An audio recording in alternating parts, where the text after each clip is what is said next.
Hey guys, welcome to Wrench to Drive. Today we're going to have a quick look at the budget of building a clone TRX4. So we're going to use Chinese parts, we're going to price them all out, and we're going to come up with a dollar value to build a Traxxas clone. Now for comparison purposes, we're going to compare to the Traxxas TRX4 Sport, which is about 520 Canadian dollars where I live. So that's our base budget, $520. If we come in over that, we really have to start to question our goals here. So let's start with electronics. So you can easily get yourself into a Radiolink RC4GS for about $70 to $80. And in my opinion, that radio is definitely an upgrade over what you get with the TRX4. We can talk about that all day, but that's my opinion on the subject. I really like that Radiolink radio. It's the one thing I regret not buying sooner in my RC carring experience of late. I hummed and hawed about it, and when I finally did buy it, I was absolutely kicking myself. I love those radios. Then you're going to need an ESC. And a Hobbywing 1060, an entry-level unit is basically on par with a Traxxas ESC. It's about $30 to $40. I've seen them for $30, so that's the price I'm going with here. It's not a world beater. You can definitely spend more. You can get into like a Hobbywing 1080 for about $60 to $70. It's definitely an upgrade, but in terms of just coming up with something that's on par with a TRX4 Sport, I'm going to say that Hobbywing 1060 is just fine. Then you're going to need a servo, and you can get a cheap Banggood servo for about $20. And to me, that even might be an upgrade over the stock Traxxas one. Your mileage may vary. I haven't taken out too many Banggood servos. They've been plenty durable in my opinion, so take that for what you will. So there, our total comes to $130, and that knocks our budget remaining down to $390. Then you're going to need a chassis kit, and this is definitely the thing you can spend the most money on. If you want to buy parts from Jenny's RC on eBay and get yourself some Traxxas chassis rails and plastic and all that stuff, it adds up in a hurry. You can definitely spend over $100 to get your chassis sorted out. But for our purposes, we're going to start with the Injora LCG Traxxas chassis kit with carbon rails and links and a transmission mount and a skid plate. Comes with all that good stuff. It's a whopping $85 Canadian, which is pretty darn reasonable in my opinion. And I really like that chassis. I would buy it again in a heartbeat. That is a absolutely no reservations recommendation on my part. Then you're going to need a bumper mount and a front bumper mount with the servo mount, and you can get the Injora ones for about $36. Those are brass, so they add some weight as well, which is kind of nice. So the subtotal for our chassis and our bumper mounts, which basically gets you to a chassis that is now drivable, that's $121, and that knocks our budget remaining down to $269. So on the electronics, I definitely rate these as an upgrade. I give that a plus 80. The chassis and bumper mounts, I'm going to rate that as an on-par type scenario. Depending on what you want, they may be an upgrade. Depending on what you want, they may be a downgrade, because it's definitely not apples to apples. There's significant differences between a TRX4 chassis and the Injora LCG chassis kit. So that's one of those things where you'll have to decide for yourself which way you want to go. Then you're going to need a body. And I've budgeted $100 because you can get a fair number of bodies and paint for $100. And that knocks us down to $169 remaining. The body is one of those things that is definitely debatable, how much money should be allocated and whatnot, because you can go crazy on the body. But we're talking basic. We're just comparing it to the TRX4 Sport, the base model. So I'm going to go with that $100 mark, and I can totally live with that. I would actually say it's an upgrade. I give that a plus 50. All right, then let's move on to shocks. You can get a set of Injora mountain shocks for $28. I quite like them. They're definitely not as good as the Traxxas shocks. I think that's a fairly harmless claim. And you can get the Injora drive shafts for $20. They're definitely not bad. I have not had any problems with them. They are way less money than the Traxxas ones. I'm not sure if they're actually any better or worse. That's really hard to say. I haven't personally had any fail on me. I haven't had a Traxxas one fail, haven't had an Injora one fail. So I rate the Enduro ones as perfectly acceptable. So shocks and drive shafts, we have a subtotal of $48, and that brings our total budget remaining down to $121. And I'm actually going to put those as a downgrade with a question mark, and I'm going to give that a -50, because you're going to have to spend about $50 more if you want to get genuine Traxxas stuff off Jenny's RC, and that's entirely up to you, obviously, but this is probably the thing where I would say it's least worth the extra money, especially for the shocks. The drive shafts maybe, but the shocks I definitely wouldn't spend the money personally, but that's up to you. Then we move on to the most important parts in the crawler, in my humble opinion, the axles and the transmission.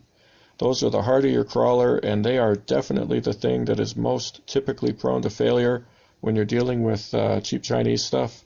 And you can get a set of cheap Chinese TRX4 clone axles with locked spools, so no T-locks, for $80 Canadian. And they are just fine in my opinion. They're very, very solid. Are they as good as the TRX4 ones? That's tough to say. Probably not. I always say if you're going to beat the crap out of your crawler, get genuine TRX4. If you're going to be reasonably nice to it, get the clones. But for our purposes here, we're going to use the $80 value. Then you can get a clone transmission for $40 Canadian delivered to your door. The only downside, the internal gears are plastic, the output gears are metal, and if you want to consider that a downgrade, which I definitely would, the Traxxas transmission is all metal gears. I'm giving that a -25 because on Jenny's RC you can get yourself a genuine Traxxas transmission for about $65. And that brings us a subtotal of $120, and that drives our net budget down to $1 left. Last but not least, you're going to need some wheels and tires. Now the TRX4 Sport comes with plastic wheels, and you can get yourself a set of metal wheels and tires on Enduro for about $70, and that's definitely an upgrade.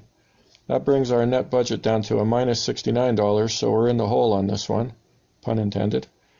And I would definitely rate you're buying wheels and tires separately as an upgrade, because most guys like wheels, right? Like, you want to get a set of wheels that you like. You can definitely spend more than the cheapest ones available on Enduro, but $40 to $50 actually does give you some choices, and I like a lot of the cheap ones myself, so I think that's a totally reasonable budget. Tires can be had for anywhere from $20 for a set to $40 or $50 for a set. I generally run cheapos myself, and there's some really good cheaper tires. Like $30 you have options, $35 you have a lot of options. So I actually rate buying your own wheels and tires as an upgrade, because you get to pick what you want. I'm giving that a +45. So our total downgrades are -75. Our total upgrades are +175. That gives us a net upgrade of +$100. We were in the hole on our budget by $69. As you can see, we're still ahead in the vast scheme of things. All right, now at the end of the day, like I said, the biggest question mark is those axles. And the nice thing is, if you hop on Jenny's RC, you can get yourself some genuine Traxxas axles with T-locks for about $180 to $190 delivered to your door if you're in Canada. Now that's $100 more than the Chinese clones, but you are getting the T-locks. Oh, and the Chinese clones, the set with T-locks is about $20 more, so they're not super more expensive if you want the T-locks. You'll just have to shop around a little bit. They're a little bit harder to find right now. But the Traxxas axles are $100 more. You get the T-locks, you get the genuine Traxxas quality. It's up to you whether or not that's worth it or not. Again, it's driving up the cost, and if you look at the overall picture, then you start to have to question whether or not you're better off just buying a TRX4. And it entirely depends on exactly what you want out of your crawler. If you value that aftermarket chassis, then I don't know. I don't see why you start with a genuine Traxxas. If you value doing your own body, you want to do a custom body, then it really starts to get questionable. Although the nice thing is, if you don't like that TRX4 Sport body, you can always just use it as a basher body. It's very nice to have a basher body that you do not particularly like, because if you accidentally bash the crap out of it, you're not too upset about it. Now, the only thing that does not come with that chassis kit that's a little bit annoying is it does not come with a panhard bar link, which is just an 80mm long link with slightly offset ends, I'm gonna call it. If you have a look at the Traxxas TRX4 manual, you'll see exactly what I mean. You can download that for free, super easy to find. So you need an 80mm link. So you're going to need 2 spare link ends, and you're going to need a shaft that allows you to make an 80mm link. A little bit annoying, but definitely not a showstopper, something you need to take into account. And last but not least, we've got our page of miscellaneous information. So we got that panhard bar link on there, budgeting $20. You can get yourself a set of screws, hex, small Allen wrenches, a wheel wrench, and some wheel hexes from JRC, taken off a genuine TRX4 for about 25 bucks. So if you don't have screws, if you need some wrenches, if you're new to the hobby, that's not a bad way to get a supply of that stuff. You can get yourself a set of no-name hex drivers for about 20 bucks. So just screwdrivers with the common hex ends. You need a 1.5, a 2, and a 2.5 typically, I think it is. Maybe it's a 1.8. Don't quote me on that. Just double check. They're super common. I'll try to make a note of that in the comments because I always seem to forget what size that small one is because there are 2 sizes of those small ones. That's important to note. Alright, and then you might need some washers and spacers when you're putting together a chassis all to yourself, and especially that Endura LCG chassis. Some washers come in handy for just offsetting the links very slightly from the chassis rails so that you get 0 binding. I 3D printed my spacers, and I find that they work really, really nicely. They're basically just little washers, and you 3D print them, and life is good. Obviously, everybody can't do that necessarily, so the budget here for washers and spacers is 20 bucks. You can actually eat that up in a hurry. Washers and spacers in North America are stupidly expensive. It's very annoying, but it is what it is. If you're new to the hobby and you don't have a little box full of leftover parts or parts taken off of old cars and whatnot, you might need some of that stuff. Sadly, the budget adds up in a hurry. Then, from Endura, you can get some spare link ends, and in my experience, when you buy their Bago 10 links, they're actually really nice quality links, nylon, very durable, they work really good. There's all kinds of different kinds. Have a look at the Traxxas manual or other crawler manuals to get a good idea for what is typically used. There's links with a bend in them, there's links that are straight. It's a bit of an adventure, guys, and it's one of those things you got to look carefully and get an idea of what you're dealing with. But let's say you buy 3 bags of links, that's 30 bucks. If you buy 1 bag of links, that's 10 bucks. Usually you can make do with an incorrect link end in the short term. You just have a plain old straight one. What you needed was a bent one or an angled one or an offset one. You don't have one. Well, the incorrect one technically works, it's just not quite right, not 100%. Might not get a totally 100% range of travel. That's just one of those things. Loctite is definitely something that comes in super handy. There are definitely bits and bobs that will come apart if you don't Loctite them. Typically it's when you're dealing with metal on metal. Now the one tool that I really, really like is a small rotary tool. You can typically get them for about 30 bucks if you look for a deal. They are kind of stupidly expensive on Amazon in Canada at times. I've seen them for as much as 50 or 60 bucks, which I think is totally overpriced. Like, that's way too much for a little cordless rotary tool. Not a name brand, just a Chinese one. To me, both of mine I got on sale for about 20 bucks, and I don't think they can be had for that anymore, but keep your eye out. And it's an indispensable tool for massaging troublesome parts. Like, anytime you're buying stuff out of China, sometimes you get a part that's a little goofy, a little bit of stray nonsense on it or whatever. Typically with these TRX4 parts, there's a lot of plastic. Like the axle cases are plastic, the transmission case is plastic. That means that it's much less hassle. It's much more likely to be exactly what it's supposed to be out of the box.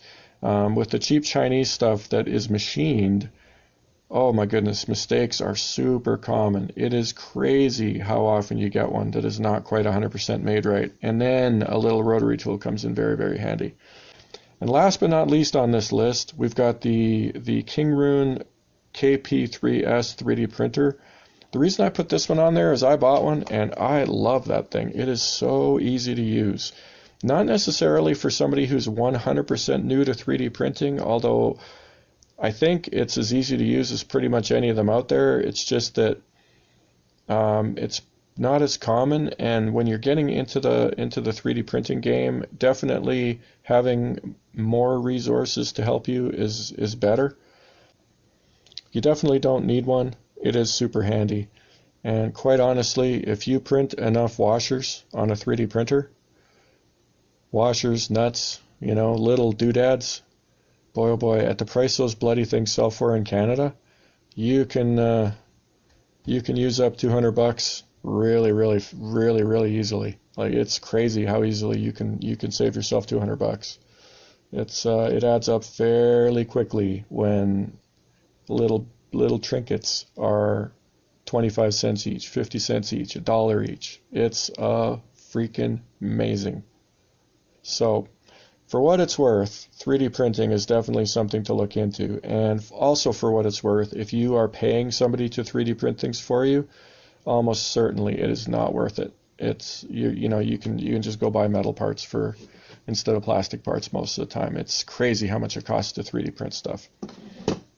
All right, I've rambled on and on about that way too fucking long. Let's move on. So, there you have it. Is the clone TRX4 cheaper? No. It is very much on par budget-wise. So, the decision-making process really comes down to, do you want to build your crawler? If you don't want to build it, if you want it ready to run, well then buy the Traxxas one. If you want to build it yourself, you can definitely build a car from parts, and at the end of the day, it really doesn't cost you much more money. Alright, so for what it's worth, my nickel's worth on whether or not a clone is the way to go is that I would by far choose my LCG TRX4 clone above any version of a TRX4 if I could only have one TRX4. I really like my Sunset Bronco, but at the end of the day, my clone TRX4 with the LCG chassis and the old Power Wagon body and the genuine T-lock axles and blah blah blah. I love that truck. That is by far my favorite crawler. It's not even close. I love that thing. And it's total DIY. So for me personally, it is a no-brainer to build my own. Absolute no-brainer. For you, the question is, do you want to go through a little bit of hassle of ordering all the parts, and then do you want to go through the building process? Some people don't like building stuff. If you like building stuff, to me the clone is 100% the way to go. Now, if you are trying to keep a Traxxas running, definitely this breakdown that I've given you here is all a bunch of decent stuff in my humble opinion. As I said, I would joyfully take this over a genuine TRX4. And literally the only things that I would consider going with genuine Traxxas is the transmission and the axles. Everything else, nothing even remotely upsets me. So take that for what you will, my friends. Take that for what you will. At the end of the day, there's a lot of personal preference in this equation. Hopefully, I have summed this up nicely and given you something to think about. What's an upgrade? What's a downgrade? If you think I'm being too generous with some of the upgradey points, let me know in the comments. Let people know. If you think I'm being too harsh with some of the downgrades, by all means in the comments, let people know. That's it for this edition of Wrench or Drive, where we ask the eternal question: do you drive to wrench, or do you wrench to drive? See you next time.